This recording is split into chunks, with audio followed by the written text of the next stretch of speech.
தான் இந்த வீடியோ. நாம நடவு செஞ்ச இந்த மரங்கள் இங்க பாருங்க. இது தேமான்னு சொல்லுவோம், மாங்கனின்னு சொல்லுவோம். இந்த மரங்கள் வந்து நட்டு ஒரு 3-4 மாசம் ஆச்சு. ஆடு மாடுகளுக்கு இடையில நிறைய அதை சேவ் பண்ணி இப்பதான் அந்த கண்டுகள் கொஞ்சம் வளர்ந்துட்டு இருக்கு. அடுத்து இது பார்த்தோம் அப்படின்னா ரோஸ் வுட்னு சொல்லுவோம். இந்த மரம் கண்டுகள் இப்போ கொஞ்சம் ஓரளவுக்கு நல்லா வளர்ந்துட்டு இருக்கு. அடுத்து வேப்ப மரம். இது நம்ம வெளி ஜோதிடம் ட்ரஸ்ட் மூலமாக தான் வச்சது. இந்த கோவில் நிர்வாகத்திலையும் சொல்லி அவங்களும் இப்போ இந்த வேலி போட்டதுக்கு அப்புறம் ரொம்ப பாதுகாப்பாக இருக்குது. இந்த இல்லை நம்ம வலை போட்டிருந்தோம், அதெல்லாம் எடுத்துட்டு இப்போ புளி அமைச்சு தண்ணி ஊற்றினால நல்லா இருக்குது. இந்த மரங்களை நடுறதுனால நம்முடைய வாழ்க்கை வாழ்வாதாரம், நம்முடைய வாரிசுகளுக்கு குழந்தை பாக்கியம், பொருளாதாரம் எல்லாமே சிறப்பாக இருக்கும். 7-14 தலைமுறை பாவங்களும் போகும். அதுதான் நான் அடிக்கடி ஜோதிடம் பார்க்கும்போது சொல்லுவேன். எல்லாரும் உங்களால் வறுமையில் இருக்கீங்களா, குழந்தை பாக்கியம் இல்லாமல் இருக்காங்களா, குடும்பத்தில் ஏதாவது பிரச்சனைகள் இருக்கா, குலசாமி கோயிலில் 2 மரங்களை நடுங்க. அதை வளர்த்துட்டு வந்தோம்னா வாழ்க்கையில் அத்தனை தோஷங்களும் விலகி சந்தோஷமாக இருப்போம் அப்படிங்கிறதான் நம்முடைய கணக்கு. இப்போ நம்ம பார்க்குறோம், ஒவ்வொரு மரமாக பார்த்துட்டு போகிறோம். பாருங்க, நம்ம வள்ளி தஷ்டிலேருந்து நட்ட மரங்கள் தான் இது. இந்த மரம் பார்த்தீங்கன்னா வேப்ப மரம். இது நம்ம ட்ரஸ்ட் மூலமாக நட்டதான், வளர்ந்துருக்காங்க. ரொம்ப சந்தோஷமாக இருக்குது. என்னோட குழந்தைகளை பார்த்தது மாதிரி இருக்குது. அடுத்து இது பார்த்தோம் அப்படின்னா வன்னி மரம். நீங்கள் எல்லாம் பார்த்துருப்பீங்க ஆலயங்களில் எல்லாத்துலேயும் இந்த வன்னி மரங்கள். இப்போலாம் இந்த மரங்களை அழிஞ்சு போச்சுங்க, யாரும் நம்ம கோவில்களில் நடுறதில்ல. இந்த வன்னி மரம் இது மாடப்பசாமி கோவில், கருப்பணசாமி கோவிலில் கட்டாயமாக வளர்க்கப்படணும். அதுக்காக இந்த கண்டை வச்சுருக்கோம். சிறப்பாக இருக்காங்க, சந்தோஷமாக இருக்குது, மகிழ்ச்சியாக இருக்குது. இந்த மரங்கள் வளர வளர இருக்கக்கூடிய சந்ததிகளுக்கும் இனி வரக்கூடியவர்களுக்கும் வன்னி மரம் இப்படி தான் இருக்குமா. வன்னி மரம் ரொம்ப பேர் கிராமங்களில் தெரியாது யாருக்குமே. இப்போ வன்னி மரம் என்னங்கிறது நம்ம கிராமத்துக்கு தெரிய வரும் அப்படிங்கிறதுக்காக இந்த மரத்தை நட்டுருக்கோம். இவங்க சிறப்பாக இருக்காங்க, ரொம்ப மகிழ்ச்சியாக இருக்கு. இதுவும் வேப்ப மரம் தான். இந்த வேப்ப மரமும் ஆடுகளால் கடிக்கப்பட்டு அதுக்கப்புறம் பாதுகாக்கப்பட்டு வளர்க்கப்பட்டிருக்கு. ரொம்ப சந்தோஷமா இருக்கு.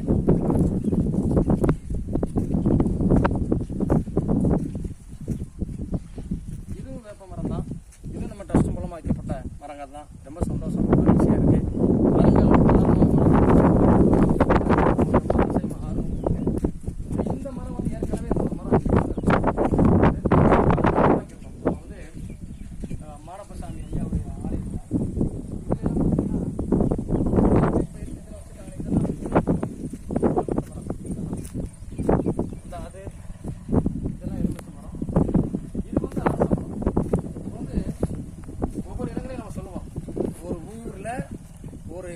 ஒரு இடத்துல ஒரு ஊர்ல 7 அரச மரம் இருந்தா அந்த ஊர்ல கண்டிப்பா மழை பெய்யும். இப்ப நம்ம இங்க இருக்கக்கூடிய ஆலயங்கள்ல 3 ஆலயங்கள்ல அரச மரம் வச்சிருக்கோம். அதுக்கு முன்னாடியே ஐயங்கோயில்ல எங்க அண்ணன் கொண்டு வந்து ஒரு அரச மரம் வச்சிருக்காங்க, அதுவும் நல்லா இருக்கு. அப்ப 4 அரச மரங்கள் இந்த ஊர்ல உருவாக்கியிருக்கோம். இந்த அரச மரங்கள் 7 அரச மரங்களுக்கு இன்னொரு 3 மரங்கள் இந்த ஊர்ல நடணும். கண்டிப்பா நட்டுருவோம். இது மரவாய்க்குடி அப்படிங்கிற கிராமத்தை வந்து பேசிட்டு இருக்கேன். அரச மரம் கண்டிப்பா இது சூரியனுடைய அனுக்கிரகத்தை பெற்றது. எல்லாம் இங்க இருக்கக்கூடிய மக்கள் எல்லா மக்களுக்கும் இன்புற்று வாழணும் அப்படிங்கறதான் இந்த வள்ளி ஜோதிடம் அறக்கட்டளையினுடைய நோக்கமே. அடுத்து நம்ம அதுக்கப்புறம் வச்ச மரம் இதெல்லாம் பாத்தீங்கன்னா ஒரு நாள் நைட்டு மழையோட வந்து வச்சோம். மழையோட வந்து நம்ம மாப்பிள்ளை வேறியா அவரோட சேர்ந்து வந்து வச்சிருந்த மரம். அடுத்து பாத்தீங்கன்னா அரளி. இது வந்து ஒரு இடத்துல வறட்சியான பகுதிகளில் பூக்களை நட்டு நம்ம கொண்டு வரது ரொம்ப சிரமமா இருக்கும். இந்த அரளி பூ பூத்துச்சுன்னா நம்ம கோயிலுக்கு வந்தாங்கன்னா டக்குன்னு இந்த பூவை ஒரு 4 பூவை பிடுங்கி அவருக்கு முன்னாடி வச்சு அவரை கும்பிட்டு போயிடலாம். அப்படிப்பட்ட இடத்துல இந்த அரளி செடியை நம்ம ட்ரஸ்ட்ல இருந்து வச்சோம். இன்னைக்கு சிறப்பாகவே இருக்காங்க, ரொம்ப மகிழ்ச்சியாகவும் இருக்கு. இந்த கண்டுகள்லாம் உருவானது நமக்கு ரொம்ப ஒரு மகிழ்ச்சிக்குரிய விஷயம். மாடையாவுடைய ஆலயம் அது.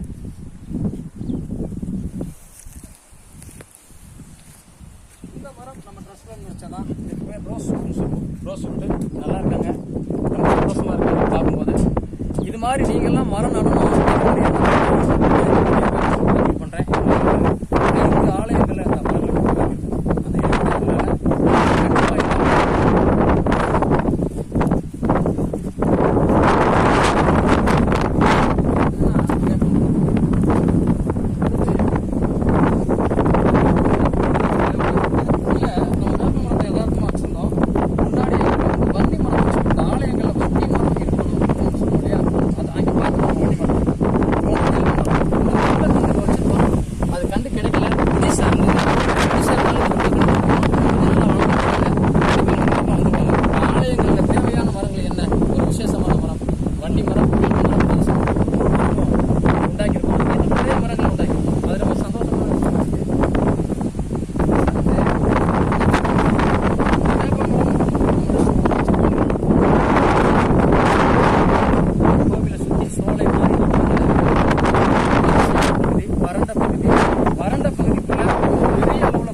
ஆலயங்கள்ல காடுகள்ல யாருமே பார்க்க முடியாத இடங்கள்ல குழந்தைகளை வச்சு பொங்கல் வைக்கிறாங்க, சாமி கும்பிடுறாங்க.